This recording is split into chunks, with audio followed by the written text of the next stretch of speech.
There are way too many women out there right now struggling in their relationships with men simply because they won't admit two very simple truths to themselves.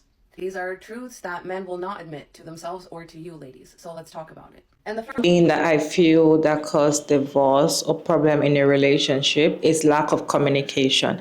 And it is not lack of communication coming from the woman. It's mostly coming from the man. When the man has refused to communicate, he knows that once he communicates some things will resolve. Once it says these things this way, things will get better. But then they will not do it because they know that you will feel better and they don't want you to feel better.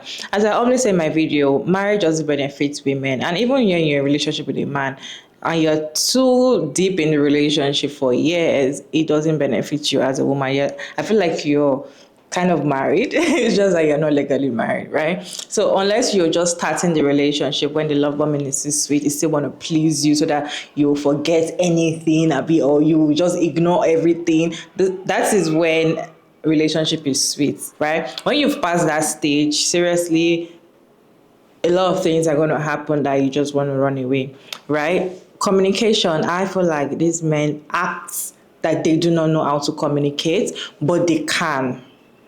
I feel like they can't communicate, but they act like they don't want to communicate. I saw a video on my For You page. I saw a video from why you edit. Let me show you the video, and I'll be back to share my thoughts at the end of the video. There are way too many women out there right now struggling in their relationships with men simply because they won't admit two very simple truths to themselves. These are truths that men will not admit to themselves or to you, ladies. So let's talk about it. And the first truth is that communication is not that hard. It's not that hard for him to do. He just doesn't want to do it. He doesn't consider it important enough. Whatever it is you're asking him to do and he's not doing it, it's not because it's hard for him. It's not because anything is actually in his way. It is because he doesn't want to do it. And he can see how it's impacting your relationship. He can see how it's impacting you. He just doesn't care. He assumes that if it's bad enough, you will leave him. And that's because most men don't actually believe in unconditional love, especially with women. They believe in that with their homeboys, who they will forgive on the behalf of those homeboys, rape victims, assault victims, victims of their stalking, harassment, domestic abuse. They believe in unconditional love, just not for you. Again, with his guy friends doing their fantasy draft, like there's a lot of communication involved. There's a lot of, mapping out and logistics and schedules and all of those kinds of things are involved, and they get through it just fine. He communicates at work just fine. He answers his emails, but he won't answer your texts. He answers phone calls at work, but he doesn't answer your call. Like, none of this is that hard. It's just simple human communication that he performs around other humans, just not you. There's not a communication problem. There's a personal problem. He doesn't like you, and he doesn't want to communicate with you. And the reason that this happens in almost every relationship is problem number 2. Men struggle to see women as people. And so when they're looking to connect with you, they're looking sort of down below. Like they don't realize that you are on their level or higher, actually, because you have been socialized as a woman to be an extremely good and effective communicator. Not only that, but you have also been taught to be introspective to a fault. Consider others above yourself. You know about sacrifice, you know about pain, you know about feeling, invisible and unseen and being underestimated and having to prove yourself against all odds. And men think that you care about things down here, like little hair clips and bows and cute little shoes and flowers. The problem that's sort of hidden there is in the overlap of how men are socialized to view women and other men, and also how men are socialized to communicate. Communication for men, even when it doesn't come to a woman, communication for men typically happens on this hierarchical level.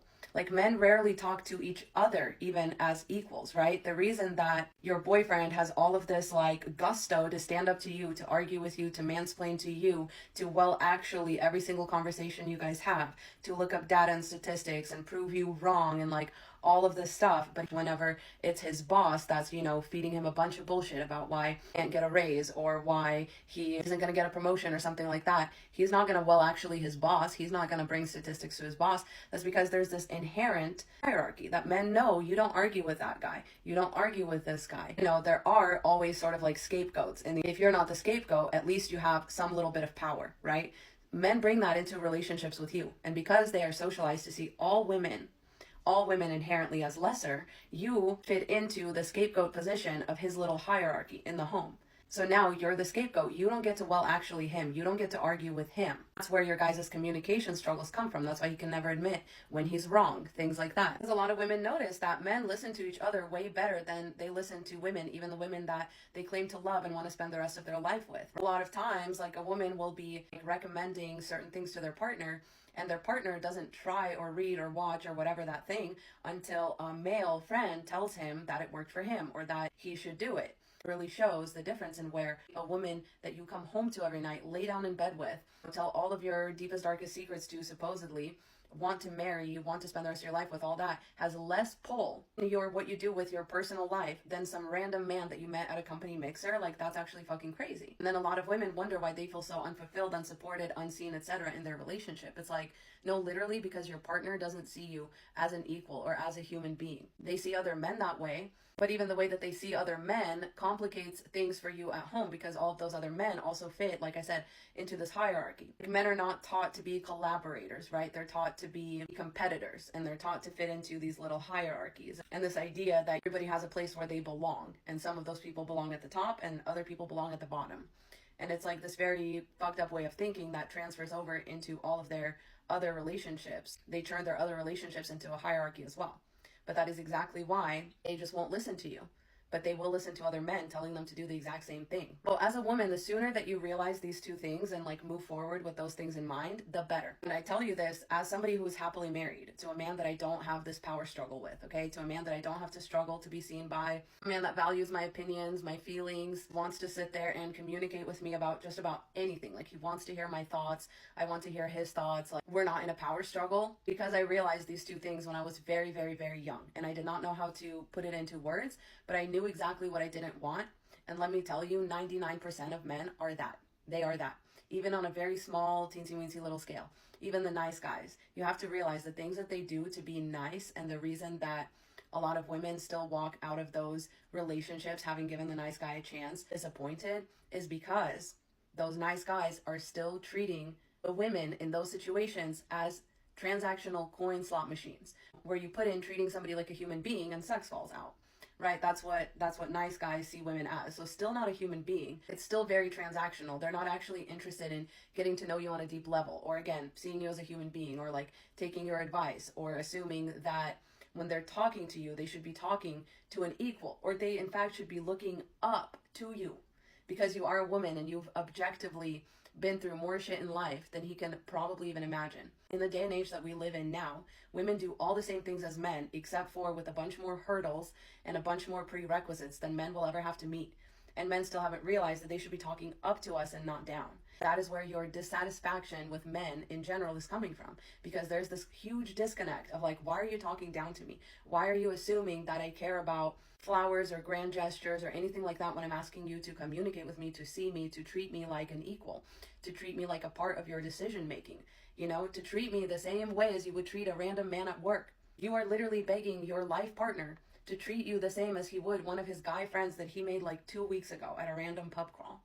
The kicker is you can't even get that from him. Like, he is not capable of giving you that because he fundamentally sees you as several levels below him, and he's not even looking for you in the right place where you are to be found and seen and appreciated and loved. Men have this very transactional view, this very hierarchical transactional view of relationships, and they want to be seen as the one who is on top. They want to be seen as the one who gets more concessions made for them, because that means they are the top dog. That's what they are taught to expect, right? They look up to their male boss, and everybody makes concessions for the male boss, at least all the men do, and don't argue with him. His word is final, his word is law. And then men come home and they want to experience that for themselves. And so that's how they treat you. That's why they don't want to argue with you. That's why they're like, what do you want me to say? Because a boss doesn't have to justify themselves. You know, a lot of men want to dole out their love transactionally, and they want to dangle it like a carrot on a stick, like a little promotion or something for you to keep you motivated, not realizing that that is not how it works in a romantic relationship. That may be how it works for them because they are, as men, very submissive. They like that. They like being told what to do. I don't know how else to explain it. Like, they like having somebody in charge. They also cannot imagine that person being a woman. And that's why some of the happiest men you know, they're like, no, just ask my wife. Like, I don't know shit. Ask her. She knows everything. I'm just here. I'm just happy to be here. Whatever she says goes. Those are some of the happiest men you know. And some of the most miserable men you know are like screaming into podcast mics about how women need to be more submissive. Like, that's against women's nature. You're never going to get that from women. If you want a submissive partner, you need to look for a man. A woman is never going to bring that to the table. The only time a woman is going to seem submissive is it's like that moment right before she packs up all her bags and leaves your ass. All right. I hope that helps. Please don't get stuck in these relationships with communication issues. It's actually a lot more simple than that as soon as you admit the truth to yourself. It will liberate you.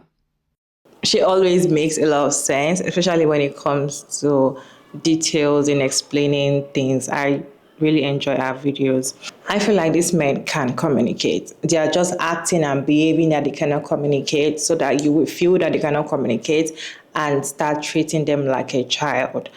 I feel like these men can communicate because sometimes when you hear them communicating at work, some of them are bosses, some of them are leading a particular department. Some of them are doing things that they have to communicate with people. They have to solve problems. They have to bring things to the they do things with efforts when it doesn't have to be in a relationship. But once it is within you and them, there's no communication, there's no talking, and they just act like they don't know what to say. I feel like sometimes when you're having issues with somebody, even if it's just friendship or relationship, you need to communicate. Okay, communication sometimes, most times for me, I feel like it's the best way to resolve issue and also the best way to get to know what the person is thinking and how you can make matters resolve. Sometimes when you do not communicate about some things and you just ignore and act like, oh, I'm just gonna act like nothing's happening, matters get worse. Sometimes when you're having issues with your partner and you guys just sweep things under the mat and you don't communicate about these things, matters get worse. I feel like when you're having issues with your partner and you do not communicate after you've resolved the issue, like, okay, well, this was what caused it, this was what prompted, so these things, turn to resentment, and that is what causes marriage to dissolve most of the time, because of resentment and the fact that I just be like, okay, he doesn't want to communicate. I'm the only one doing the communication, and that is why I don't want to communicate. You see women telling you that we don't resolve matter unless I be the one to communicate in the relationship. It's not because these men cannot communicate. And let me tell you something. The moment a woman stops communicating in the relationship, especially in marriages, when she decides she's not going to communicate anymore, and the man is like, normally she should have started communicating with me. What's going on? They act like they start doing, let's talk. They start acting exactly the way they are supposed to. Right? It's not like they don't know the right thing to do. I feel like these men know the right thing to do, but they don't want to do it. Number one, because of their ego. Number one, because of society. Number one, because they don't like you. And number three is because they don't like you. To be honest, I feel like men don't really like women. Most straight men don't really like women. And the fact that they feel like they are superior over you and they are your head in their house, they feel like, I'm supposed to boss you around. You're not supposed to tell me what to do. I'm supposed to be the one to tell you what to do, what to say, because you're a wife. So these are the things that make men to feel like, why should I stoop so low to sit down and start communicating with you when at the end of the day you might scold me in the process, or you might tell me things that I did wrong and I don't want to hear about it. So when it comes to communication and all of that, I feel like these men can communicate, but they choose not to communicate because they feel like, why should they communicate? Because they don't have to. Okay? And because we women, as I always say, we are soft, we are kind, we just kind of adjust to things every time. That is why you see, even when there's no communication in a relationship, most women will stay in the relationship and still be fine and move on, right? So that makes even the man very comfortable. Like, I don't have to communicate with my wife. She gets it. Okay? She gets it. What's your take on communication in relationship? Do you think communication is very important? I feel like communication is the key to a healthy relationship. It might not be the only key, but one of the keys. I feel like communication is one of the keys to a healthy relationship. If your communication with your partner is very strong, the relationship will last longer, the relationship will grow well. You see some people that they're not actually fighting in the relationship, but they don't sit down to communicate. They don't sit down to talk about their goals, their shortcomings, a lot of things. You just need to communicate. And it doesn't have to just be a relationship. It can also be in friendship as well. You guys need to sit down, you guys need to talk, you guys need to communicate. Or if you're angry with the person, you need to let it out. You need to say some things that, just need to communicate. I just feel communication is the best. Do you agree or you don't agree? Do you agree or you agree? Let me know in that comment section. It's like free again, Maria Davis. What is your take on communication in relationship? Kindly share your thoughts in the comment section respectfully. And thank you all so much for tuning in. And I'll see you in my next video.